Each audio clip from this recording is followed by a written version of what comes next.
আমি শুক্লা রায় হাউস কিচেনের তরফ থেকে আপনাদের জানাই অনেক অনেক অভিনন্দন, ভালোবাসা।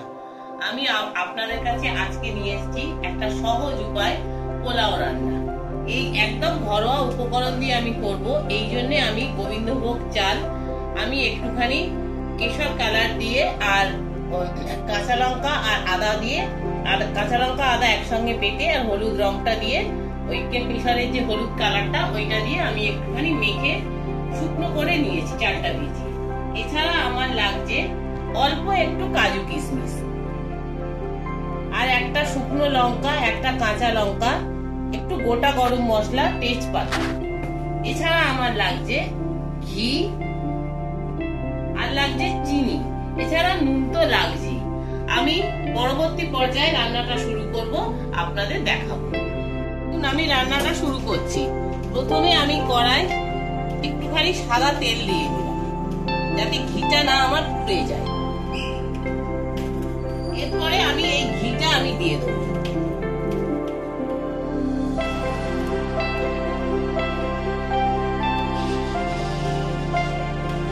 ঘিটা আমি দিয়ে দিলাম।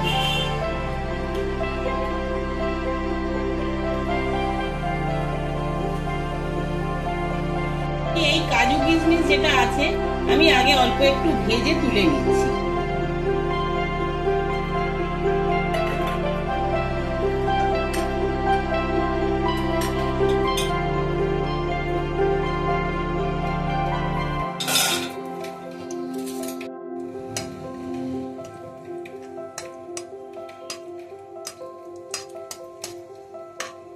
কাজু কিশমিশটা ভাজা হয়ে গেছে, এটা আমি তুলে নিলাম।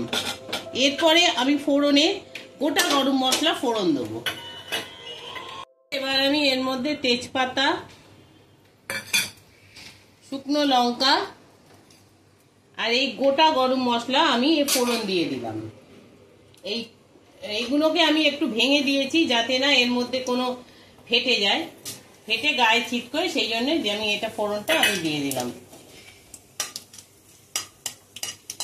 এই সময় গ্যাসটা একটু কমিয়ে দেবো যাতে ফোড়নটা পুড়ে না যায়। এবারে আমি এই চালটাকে আমি দিয়ে দেবো। আমার এই বাটি মেপে আমি 2 বাটি চাল নিয়েছি। হ্যাঁ, তাহলে এই বাটির আমি ঠিক 4 বাটি জল দেবো। আগে চালটাকে একটু আমি ভেজে নিই, আর জলটা আমি একটু গরম করে দেবো।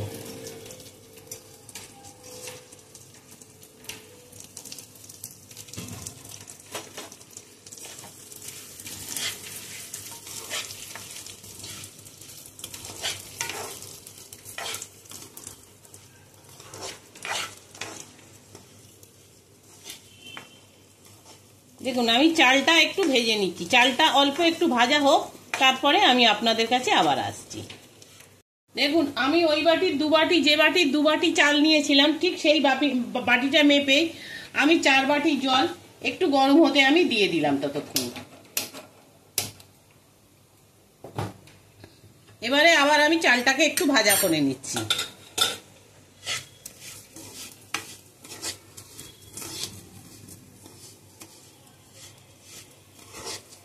চালটা একটু ভাজলে এর গন্ধটা ভালো বেরোয়।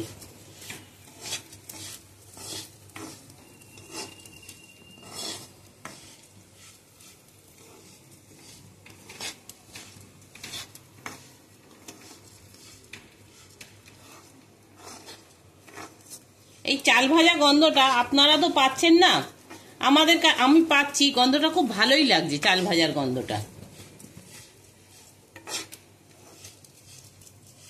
আমার ক্যামেরাম্যান হাসছে আমার কথা শুনে। আমি এর মধ্যে একটু নুন দিয়ে দিচ্ছি, প্রয়োজন মতন আমি নুনটা আমি দিয়ে দিলাম।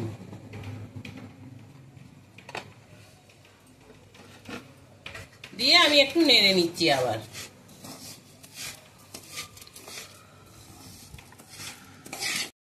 এই কাজু কিশমিশটাও আমি দিয়ে দিলাম, দিয়ে একটু নাড়ি।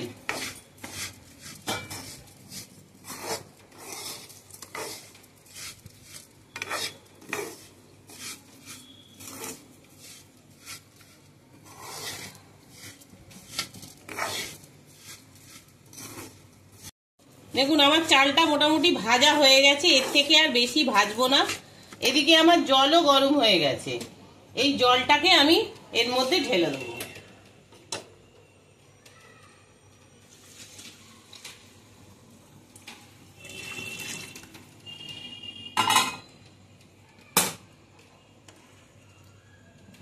নিয়ে আমি এটাকে ভালো করে নেড়ে নিই। এবারে আমি কয়েকটা কাঁচা লঙ্কা আমি এর মধ্যে দিয়ে দিলাম, দিয়ে আমি এটাকে চাপা দিয়ে দিলাম। এটা হোক। আমার চালটা হয়ে গেছে, দেখুন আমি একটা আপনাদের দেখিয়ে দিচ্ছি। দেখুন আর যেটুখানি বাকি আছে এটা ভাপে আমার হয়ে যাবে। এবারে আমি এর মধ্যে একটু মিষ্টি দিয়ে দিচ্ছি।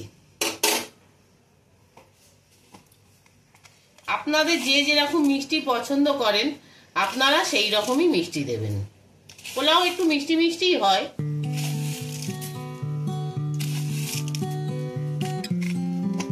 মিষ্টিটা দিয়ে দিলাম,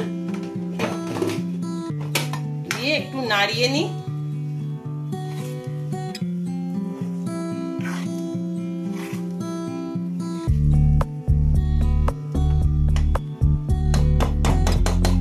আর এবারে আমি ওপর থেকে একটু ঘি ছড়িয়ে দেবো।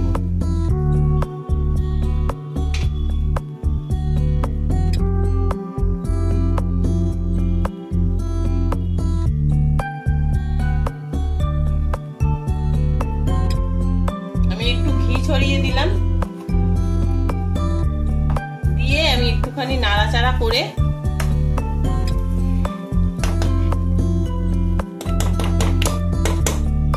এবারে আমি এটাকে চাপা দিয়ে দেবো। দিয়ে আমি নিভিয়ে চাপা দিয়ে কিছুক্ষণ রেখে দেবো স্ট্যান্ডিং টাইমে।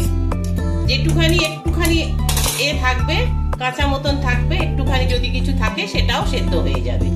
সেই জন্য আমি এটাকে চাপা দিয়ে দিলাম। দেখুন আমার তো পোলাওটা হয়ে গেছিল, এবারে খাবে, খেয়ে বলবে আপনাদের কিরকম হয়েছে।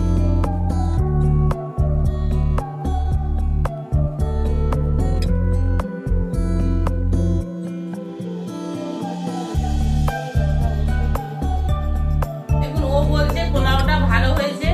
আমি তো ঘরোয়া উপকরণ দিয়ে আপনাদের বলেই দিয়েছি এটা পুরো ঘরোয়া পোলাও, আমি বেশি কিছু মশলাও দিইনি। আপনারা করে খাবেন, খেয়ে দেখবেন কিরকম লাগে। যদি ভালো লাগে আমার ভিডিওটাকে আপনারা একটা লাইক দেবেন, অনেক অনেক শেয়ার করবেন, আর পাশে থাকা বেল আইকনটা টিপে দেবেন, যাতে পরবর্তী রান্নার ভিডিও নিয়ে আমি আপনাদের কাছে চলে আসতে পারি।